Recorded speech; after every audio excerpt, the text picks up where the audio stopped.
তুমি ভিতরে যাও, আমি টাকাটা দিয়ে আসছি।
মারিয়া,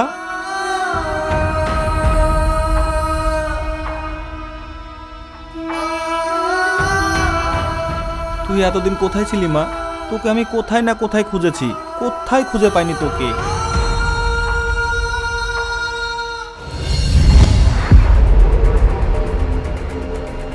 তোর মা মরে যাওয়ার পর থেকে আমার বেঁচে থাকা শেষ ইচ্ছাটাও আমার তোকে নিয়েই ছিল। তারপরে তুই বড় হয়ে আমাকে ফাঁকি দিয়ে তুই কোথায় চলে গেলি মা? আমি কোথায় না গিয়েছি তোর জন্য, আমি কোথায় খুঁজে পাইনি তোকে। আজ আমি তোকে পেয়েছি, আমি কোথায় যেতে দেব না। চল মা, বাড়ি চল।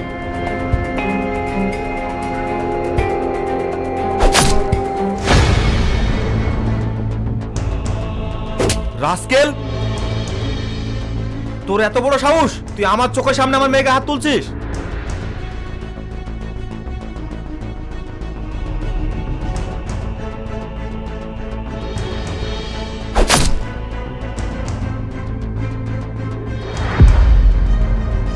তুই যদি আমার মেয়ের গায়ে আরেকবার টাচ করিস তোকে আমি এখানে জানে মেরে দেবো।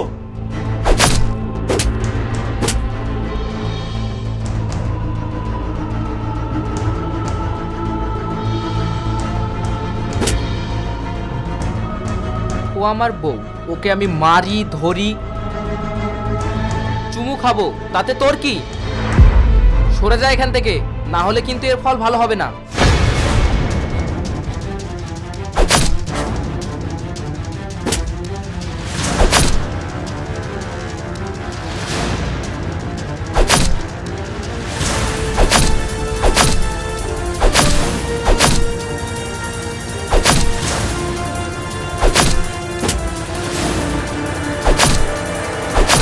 ছেড়ে দাও বাবা, না হলে কিন্তু পুলিশ ডাকতে বাধ্য হব।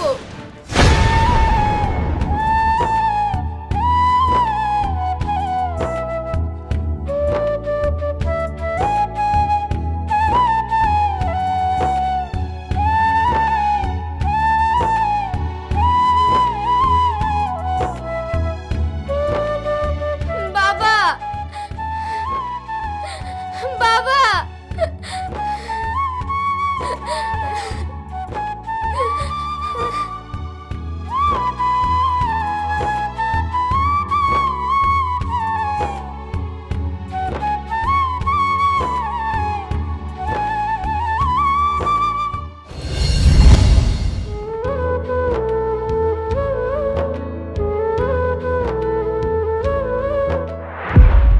এতক্ষণে আসলো মহারানী। তুমি কোথায় গিয়েছিলে? হ্যাঁ, আমার বয়স হয়েছে, আমি কি একা এত কিছু সামলাতে পারি? দেখো কিচেন ঘরটা কিভাবে পড়ে আছে। যাও গিয়ে রান্না করো। ঠিক আছে মা, আমি রান্না করে দিচ্ছি, কিন্তু ঘরে তো কোনো সবজি নেই, কি রান্না করব? সবজি নেই তো কি হয়েছে? যাও বাজার থেকে সবজি কিনে নিয়ে এসো। মেয়েটাকে শান্তিতে থাকতেও দেবে না তোমরা? বেশ কয়েকদিন থেকে দেখছি মেয়েটার উপর তোমরা মা বিটাতে অনেক অত্যাচার করছো। দাও রিয়া, ব্যাগটা আমাকে দাও। দরদ উতলে পড়ছে। শোন মা, দিনের পর দিন তোর ওপর যা অত্যাচার করছে তা দেখে আমি আর সহ্য করতে পারছি না রে। আমার শরীরের অবস্থাও ভালো নেই, আজ আছি কাল নেই। তাই বলছিলাম এই বাড়িটা তোর নামে আমি লিখে দিতে চাই। সেই জন্য বলছিলাম কাল তুই রেজিস্ট্রি অফিসে গিয়ে কথা বলে আয়। কিন্তু বাবা, কোনো কিন্তু নয় রে মা, কোনো কিন্তু নাই। আমার কাছে এছাড়া কোনো অপশান নেই। আর যদি আমার কিছু হয়ে যায় তোমাকে ওরা মা ছেলে মিলে বাড়ি থেকে বের করে দেবে। তাই বলছিলাম তুমি আজই যাও রেজিস্ট্রি অফিসে। ঠিক আছে বাবা, আমি আজই যাব।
কই রিয়া, দেখি তোমার পেপারগুলো।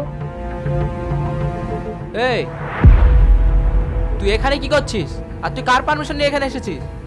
প্লিজ মেহফুজ, তুমি চুপ করো। এটা অফিস, এটা বাড়ি নয়। চুপ করবো মানে? তুই আমাকে না বলে এখানে কেন এসেছিস সেটা বল।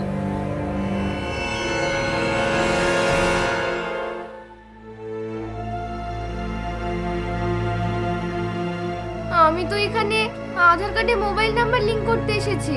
তোর আধার কার্ডের লিংকের কিছু বলি রে। চল বাড়ি। আমার পারমিশন না নিয়ে এখানে আসার সাহস পাস কিভাবে তুই? এই ভদ্রলোক, এটা তোমার বাড়ি নয় বুঝলে, এটা সরকারি অফিস।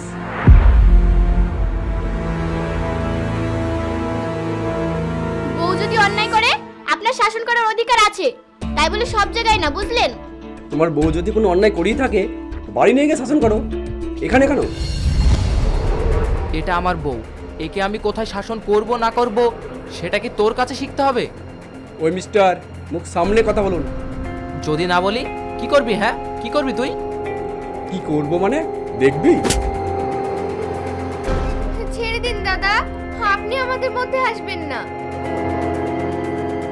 তোকে তো আমি পরে দেখে নিব। চল এখান থেকে।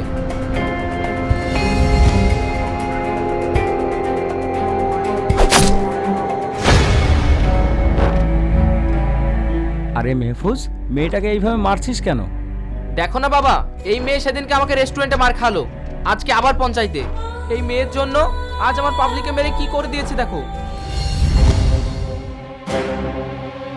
ও, তুমি আমার ছেলেকে সবার হাতে এভাবে মার খাওয়ানোর জন্য বিয়ে করেছিলে?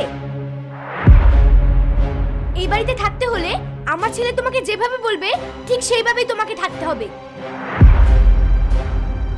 বাবার টাকা ফুরবে বলে আমার ছেলেটাকে তো পটিয়ে পাটিয়ে বিয়ে করেছিলে। এখনকার ছেলেরা বিয়ে করলে মেয়ের বাবাতে 5 লাখ 10 লাখ টাকা দিচ্ছে, আর তোমার বাবা কি দিয়েছে? হ্যাঁ, যেমন তোমার বাবা আমার ছেলেকে 1 টাকাও দেয়নি, তেমন তুমি এই বাড়িতে দাসী হয়ে থাকবে। এই বাড়ির সমস্ত কাজ তোমাকে করতে হবে, আর না হলে এই বাড়ি থেকে বেরিয়ে যেতে হবে।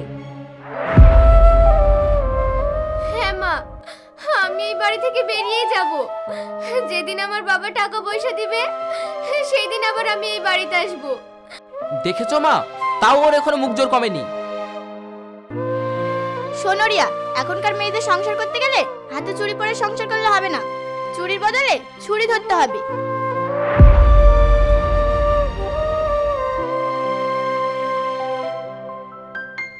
জানো বোন, আমি ওকে ভালোবেসে ওর হাত ধরে এই বাড়িতে চলে এসেছিলাম।